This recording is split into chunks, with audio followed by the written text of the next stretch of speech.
9వ తారీఖు జరగాల్సిన కార్యక్రమం. కానీ ఆ రోజున దురదృష్టవశాత్తు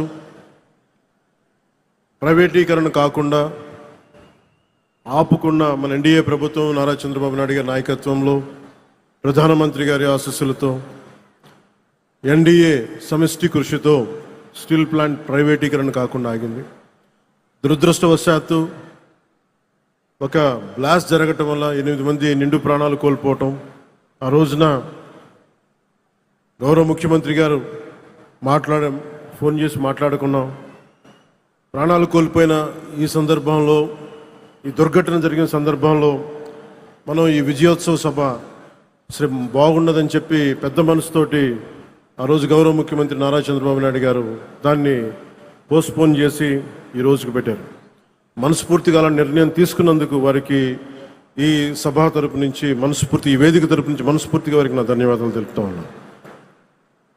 ప్రజాస్వామ్యంలో అంతిమ న్యాయ నిర్ణేతలు ప్రజలే. ప్రజలు తమ తీర్పు ద్వారా దేశం కానీ రాష్ట్రం కానీ ఎటువైపు నడవాలో నిర్ణయిస్తారు.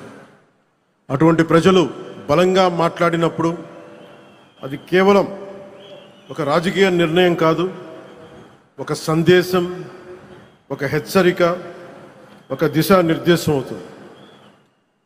2024లో ప్రజలు ఒక రాజకీయ సంస్కృతిని తిరస్కరించారు, భయాన్ని తిరస్కరించారు, అహంకారాన్ని తిరస్కరించారు, అధికారమే అంత అన్న భావజాలాన్ని తిరస్కరించారు.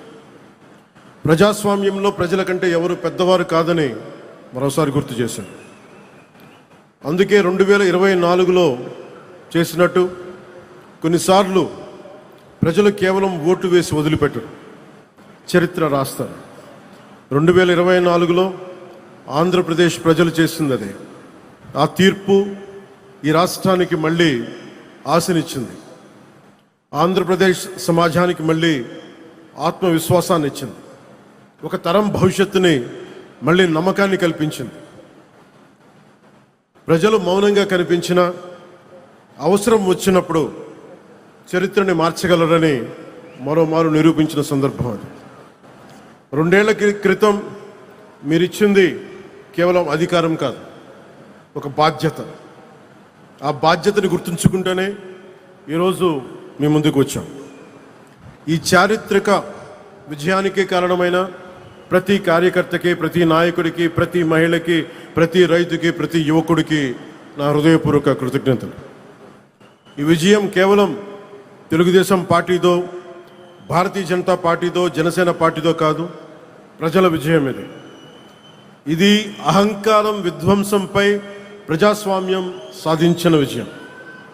ఈ కూటమి ఆంధ్రప్రదేశ్ పునర్నిర్మాణం కోసం ఏర్పడిన కూటమి. ఈ కూటమి